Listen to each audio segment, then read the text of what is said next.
Hello বন্ধুরা, সবাই কেমন আছে? আশা করি সবাই খুব ভালো আছে, আর আমি তো ভালোই আছি। তো চলো, আজকে রবিবারের বাজার, আর বাড়িতে এমনি কাজ চলছে। কি কাজ চলছে? আমি থাকি ভাড়া বাড়িতে, কেমন? তো একটু বাড়িতে কাজ চলছে। তো সেই জন্য আর কি বাজারে ঠিক মতন যেতে পারছে না। মানে সামনে থেকে কোথাও একটু চিকেন মনে হয় বিক্রি হচ্ছিলো, সেখান থেকে নিয়ে চলে এসছে। চিকেন রান্না করব, আর দু রকমের কী রান্না করব সেটাও তোমাদেরকে দেখিয়ে নেবো। তো চলো চটপট করে দেখে নাও। আর হ্যাঁ বন্ধুরা, পুরো ভিডিওটা কিন্তু দেখো, কে স্কিপ করে চলে যেও না। আর যারা যারা আমার পুরো ভিডিওটা দেখবে তাদেরকে অনেক অনেক ধন্যবাদ, কেমন? চলো চটপট দেখে নাও। দেখো,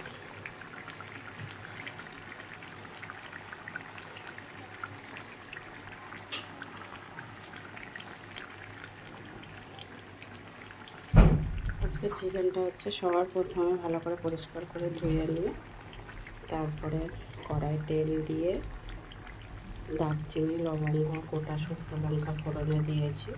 দিয়ে আলুটা ছেড়ে দিয়েছিলাম।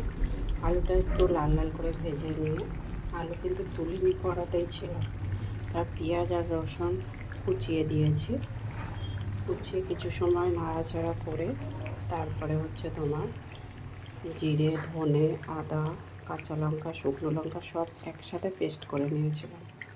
করে নিয়ে কড়াতে দিয়ে দিয়েছি। দিয়ে দেওয়ার পর মাংসগুলো যেগুলো ধুয়ে রেখেছিলাম সেগুলোকে দিয়ে দিয়েছি।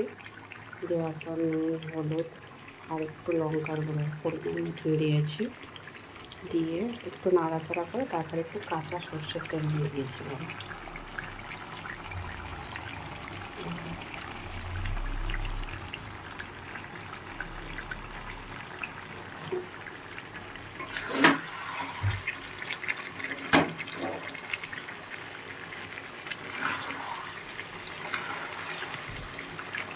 কাঁচা সর্ষের তেল দিয়ে দিয়েছিলাম। এবার এটা 5 থেকে 7 মিনিটের মতন ভালো করে কষিয়ে নেব। কষিয়ে তারপরে ঢেকে দেবো। ঢেকে কিছু সময় গ্যাসটা কম করে দিয়ে ধীরে ধীরে রান্নাটা কষাবো। আরও 5 থেকে 7 মিনিট, মানে টোটাল আমি 15 মিনিটের মতন কষাবো চিকেনটা। দেখো, এটা এখনও কিছুই হয়নি, জাস্ট দিয়েছি সবে, এখনও কিছুই হয়নি। গ্যাসটা কম করে দিয়ে রান্নাটা করবো। গ্যাস বাড়িয়ে দিলে কিন্তু মশলাগুলো ধরে যাবে। চলো, 2-3 মিনিট পর আবারও ফিরে আসছি। দেখো, 2-3 মিনিট পর ফিরে এসেছি। অনেকটাই কষানো হয়ে গেছে চিকেনটা, আরও কিছু সময় কষাতে হবে।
এখনও কিছুই হয়নি, এখনও 5-7 মিনিট কষাতে হবে।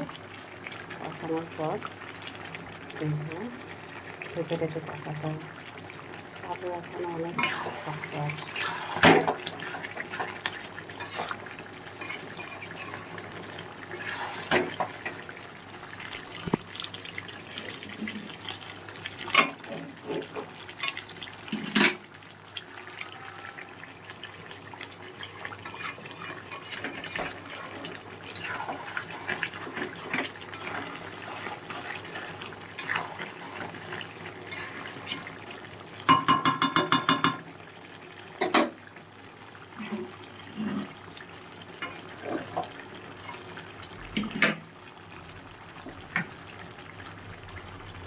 আবার একটু ঢেকে দেবো।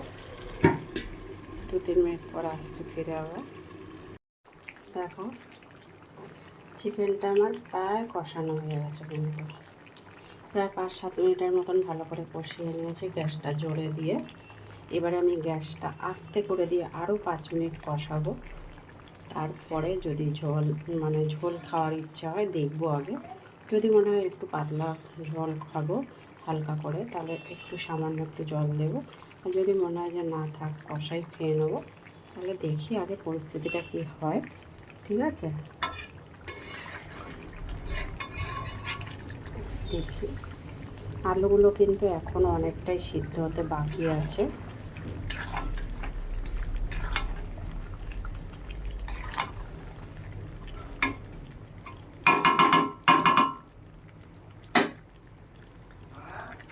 আসছি।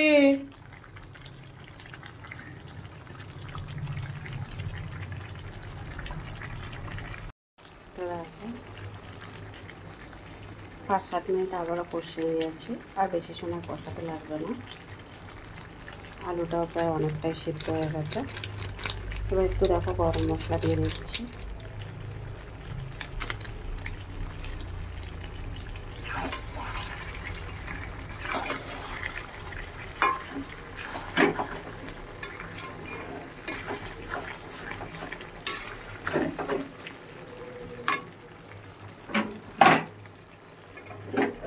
এবার আর বেশি না, একটু জল দিয়ে সামান্য 2-3 মিনিট ফুটিয়ে নেব। ফুটিয়ে নেওয়ার পর নামিয়ে নেব। তো বন্ধুরা, যারা যেখান থেকে আমার ভিডিওটা দেখছো না কেন, যদি ভালো লাগে তাকে অবশ্যই লাইক কমেন্ট শেয়ার করে দিও। ভিডিওটা বড় করছি না।